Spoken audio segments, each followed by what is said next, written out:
Pourquoi Fede Valverde est-il devenu aussi fort? Pourquoi est-il devenu aussi indispensable et surtout indiscutable sous les ordres de Carlo Ancelotti et surtout pour le Real Madrid? Analyse aujourd'hui sur Fede Valverde, un des joueurs qui nous a le plus impressionné ces dernières saisons. On a un jeune joueur les amis qui a été révélé par Zidane du côté du Real Madrid, qui a été conforté ensuite par Ancelotti, qui nous montre saison après saison et match après match une activité de tous les instants, une activité aussi qui bien sûr symbolise à quel point ce jeune joueur là aime le Real Madrid, à tel point il a imprégné depuis tout petit les valeurs du madridisme et montré à quel point aussi il mouille le maillot pour redorer le blason de l'écusson en tout temps, et à tel point vraiment c'est un phénomène. C'est un phénomène. Beaucoup de gens n'arrêtaient pas de comparer sur les réseaux Fede Valverde à des Frenkie de Jong, à d'autres jeunes en tout cas, milieu de terrain bien sûr en devenir dans tous les pays d'Europe. Mais Fede Valverde les amis, à mon sens, c'est une machine hybride totalement unique. Hybride pourquoi? Parce que c'est un joueur qui est capable de courir pour 3-4 joueurs tel un marathonien de la première à la 90e minute, qui court extrêmement vite, qui peut porter le ballon, qui peut casser des lignes, assurer des transitions offensives et défensives extrêmement cool pour le Real, apporter le surnombre offensivement et surtout venir défendre pour aider Carvajal ou Vasquez du coup quand il est positionné un peu haut sur le terrain et aider le latéral sur son côté. Et autant en attaque qu'en défense, Fede Valverde est monstrueux. Et en plus de ça, il possède une frappe de zinzin du pied droit ou du pied gauche, qui des fois est malchanceux parce qu'il tape souvent les poteaux, la barre, etc. Même s'il commence de plus en plus à marquer autant à l'entraînement qu'en match, mais aussi quelqu'un qui n'a pas le ballon qui lui brûle les pieds. On pourrait penser que ce mec-là, par sa stature, sa puissance physique, le fait aussi qu'il soit plus physique que technique, on pourrait penser qu'il est maladroit ballon-pied. Mais bien sûr que non, parce que le mec il conserve le ballon, il est très bon pour jouer dos au défenseur, pour conserver le ballon, il perd pas facilement en tout cas celui-ci, il est bon aussi pour dribbler, faire 2-3 petits enchaînements comme ça. Certes c'est pas des dribbles à la Vinicius, à la Rodrigo, à la Neymar, mais quand même des dribbles qui soient simples et efficaces, via des crochets, des petits, en tout cas des petits gauche-droite, qui lui permettent de se mettre en évidence, de faire le décalage, pourquoi pas se lancer ensuite dans la profondeur avec un jeu vertical qui en tout cas le représente bien, et vraiment qui apporte beaucoup de verticalité au jeu du Real Madrid, et qui permet vraiment de faire remonter le bloc et d'apporter non seulement de la puissance, mais aussi de la polyvalence. Et vraiment ce mec là, technique, physique et rapide. Et franchement c'est un milieu hybride vraiment dans le football moderne comme on voit très rarement aujourd'hui je pense. C'est quelqu'un qui peut vraiment rivaliser en termes de puissance physique et globalement l'impact que peuvent mettre les clubs anglais etc. comme on l'a vu l'an dernier en Ligue des Champions contre City, contre Chelsea etc. contre Liverpool. Et vraiment pour moi Fede Valverde a su passer des caps énormes. De base son poste à lui c'est au milieu de terrain, pas forcément en 6 parce que pour moi un 6 Fede Valverde ça le bride totalement parce que oui il peut apporter de l'équilibre, oui il peut courir pour 12 comme le faisait Casemiro. Mais pour moi ça le bride trop parce que Fede Valverde il est encore plus utile quand il est un peu plus haut sur le terrain, tel un 8 qui peut revenir défendre pour attaquer, qui peut porter le ballon et vraiment pourquoi pas aider à construire le jeu. C'est pas un milieu de terrain technicien, tacticien comme un Modric, c'est pas un mec qui va t'organiser le jeu comme un Toni Kroos, mais c'est quelqu'un qui va t'apporter puissance, impact, équilibre et surtout rigueur. Le type de joueur qui se mélange parfaitement avec n'importe quel milieu de terrain, que t'es Kroos à côté, que t'es Modric, que t'es Casemiro à l'époque avant qu'il parte, que t'es Tchouaméni, que t'es Camavinga, que t'es Ceballos. Fede Valverde c'est le profil idéal pour compléter en réalité n'importe quel milieu de terrain. Et aujourd'hui Ancelotti dans le 4-4-2, 4-3-3 du moins l'utilise plutôt en tant que milieu offensif droit ou plutôt comme ailier droit. Parce que c'est un joueur qui peut autant du coup prendre la profondeur pour élargir les blocs adverses, qui peut autant aussi repiquer dans l'axe simplement pour pouvoir apporter le surnombre et des solutions intéressantes pour permettre à Benzema de décrocher un peu plus ou alors d'aller combler l'espace, ou simplement aussi de permettre au latéral qui est derrière lui de prendre la profondeur à sa place, de donner une fausse piste aussi et d'apporter une largeur au jeu du Real Madrid qui est vraiment impressionnante pour justement permettre de multiplier un petit peu les différentes prises de décision entre jouer dans l'axe, jouer sur les côtés, dans les pieds, en profondeur, etc. Ça apporte vraiment au Real Madrid stabilité et surtout comme je le disais tout à l'heure, profondeur de football qui vraiment se remarque sur le terrain, non seulement par de la maîtrise, mais aussi par une capacité à déstabiliser les blocs adverses. Parce que défendre sur un Valverde, c'est pas la même chose que défendre sur un véritable ailier qui va coller la ligne durant tout le match. Un ailier qui colle la ligne, tu peux le voir venir, tu peux lui laisser un peu d'espace, soit tu vas le coller, soit tu vas en tout cas marquer sa zone, qu'à la fin tu sais à peu près comment il joue, mais un milieu de terrain comme Valverde qui va jouer au poste de milieu offensif droit ou ailier droit, tu sais pas s'il va prendre la profondeur, tu sais pas s'il va repiquer dans l'axe, s'il va décrocher, s'il va laisser l'espace au latéral, c'est assez imprévisible, parce que lui sa tâche principale ça va plutôt être de défendre et d'assurer l'équilibre que d'attaquer directement. Mais comme il est aussi capable de porter le ballon et faire la différence, ça devient un danger qui peut partir non seulement de devant ta surface,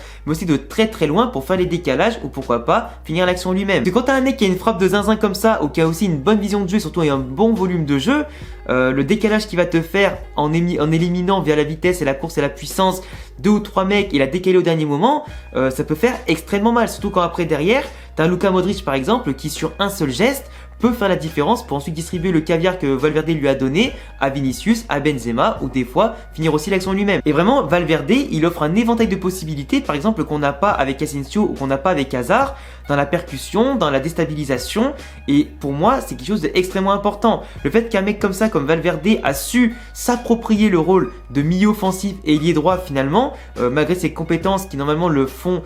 transparaître seulement comme un 6 ou un 8, et ben finalement ça lui a apporté une autre corde à son arc. Ça lui a permis un petit peu comme un Marcos Llorente justement à l'Atlético Madrid de développer son potentiel, d'exploiter la moindre compétence technique, tactique et physique qu'il possède pour élaborer un nouveau type finalement de milieu offensif ou d'ailier droit qui va apporter non seulement à sa défense mais à l'attaque et qui va empêcher l'adversaire de déployer son jeu comme il le souhaite. Parce que celui-ci va non seulement permettre de bloquer son couloir face aux offensives adverses qui vont devoir être obligés de passer par l'axe ou de l'autre côté, là où c'est un peu plus ouvert quand même du côté de Ferland Mendy et globalement de Vinicius, mais le Real Madrid du coup peut rendre l'attaque de l'adversaire plus prévisible parce qu'on sait très bien que là où ça va être bouché, où là ça va être maîtrisé, on sera beaucoup moins débordé, beaucoup moins déstabilisé, ce qui permet aussi à l'inverse à des mecs comme Tchouaméni, à Kroos, à Modric, Camavinga de savoir où exactement il faudra boucher les espaces, c'est-à-dire de l'autre côté, ce qui permet au Real Madrid finalement d'avoir deux lignes défensives très resserrées, qui soient équilibrées, qui laissent très peu de failles à l'adversaire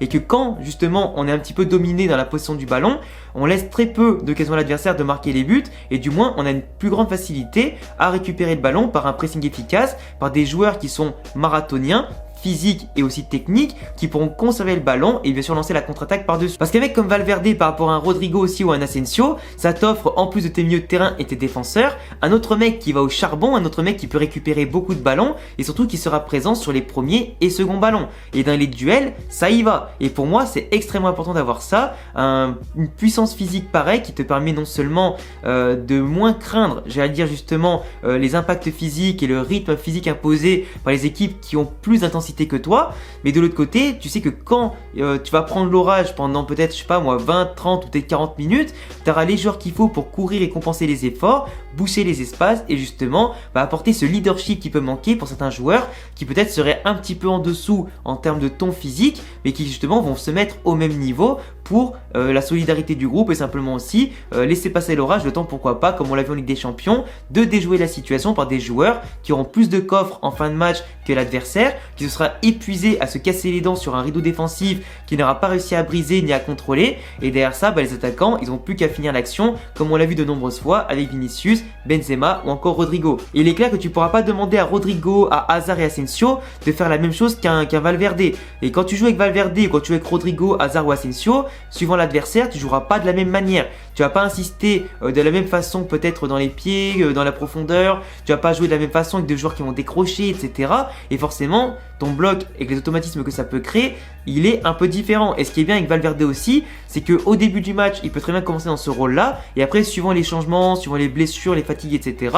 peut se replacer au milieu de terrain pour faire rentrer là derrière un mec comme Rodrigo qui va apporter peut-être plus de côté chirurgical en attaque une fois que le match est contrôlé et que les espaces sont verrouillés. Et pour moi, la compréhension que Ancelotti lui a apporté, les conseils que les autres milieux de terrain lui ont apporté, le fait qu'il a su se montrer décisif, qu'il soit en confiance, qu'il travaille régulièrement, qu'il apporte en tout cas toute sa vista, tout son sourire aussi, toute sa bonne humeur en tout cas au madridisme, pour moi, Valverde en tant que jeune joueur a vraiment passé des caps après des caps car il a su s'adapter par rapport à ses concurrents dans l'effectif à un poste qui n'est pas forcément le sien, mais il a su l'adapter avec notamment ses forces qu'il a en présence, car techniquement un joueur pro doit entre guillemets savoir jouer n'importe quel poste. Mais bien sûr, c'est un joueur non pas la facilité de jouer derrière comme devant, ce qui est logique, hein. Après quand tu es formé pendant des années à jouer devant, c'est pas pour qu'on te mette défense centrale quand tu es attaquant de pointe, mais plutôt c'est une manière aussi de comprendre le football. Et des mecs comme Valverde qui comprennent le football, qui anticipent, qui savent se placer, qui réfléchissent, qui progressent aux côtés des meilleurs au quotidien,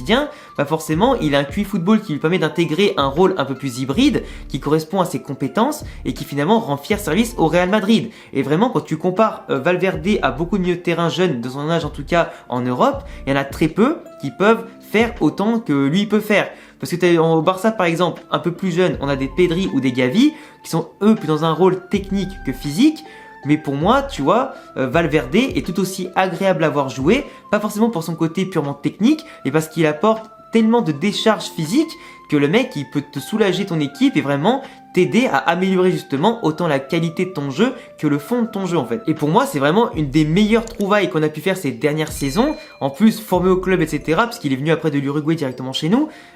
Pour moi, Fede Valverde, c'est vraiment l'emblème du madridisme. Et tu vois, le fait qu'il ait pu porter le brassard au moins une fois déjà, qu'il a pu être content, qu'il a pu accomplir son rêve et qu'il est là pendant de nombreuses années. Parce que clairement, je vois pas un mec comme Valverde nous quitter de sitôt, même si bien sûr dans le football tout va très vite. Je suis très content de voir qu'il s'est imposé, que Ancelotti lui fasse confiance, que ça y est, il est vraiment dans la rotation, que lui-même le dise qu'il est quasiment indispensable. Et pour moi, Valverde,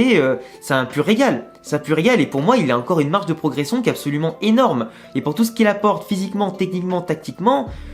c'est la digne relève du milieu de terrain, en tout cas de Casemiro, de Kroos, Modric. Après, forcément, il faudra l'accompagner de joueurs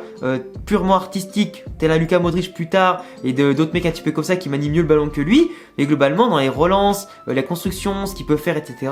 pour moi, même si des fois il y a des approximations, bien sûr, sur les contrôles, etc., c'est humain, après tout. Pour moi, c'est une machine, c'est un monstre. Et je pense que vous aussi dans les commentaires, pour ceux qui suivent le Real ou peut-être pour ceux qui sont pas forcément fans du Real, vous pouvez pas nier que ce mec-là est une machine. Et vraiment, j'attendrai tous vos avis en commentaire pour savoir si vous êtes d'accord ou pas avec moi. Et vraiment, voilà. Faites-vous plaisir, dites-moi ce que vous en pensez par rapport à mon analyse et ce que j'ai pu dire de Valverde. Dites-moi aussi vos analyses à vous, objectives ou subjectives, peu importe. Essayez en tout cas de peser les points forts et les points faibles du joueur. Même s'il y a aussi pas mal de progression en tout cas de son côté. Mais le meilleur est à venir je pense pour lui. N'hésitez pas bien sûr à vous abonner et cocher la cloche. Et c'est bien sûr de gros pouces bleus pour me soutenir. On est de plus en plus nombreux chaque semaine. On fonce bien sûr tout droit vers les 50 000 abonnés. Ça me fait super plaisir. N'hésitez pas à me follow sur Twitter, Insta et sur Twitch. Il y a tous les liens ici et en description. Et à bientôt les amis pour prochaine vidéo. Ciao!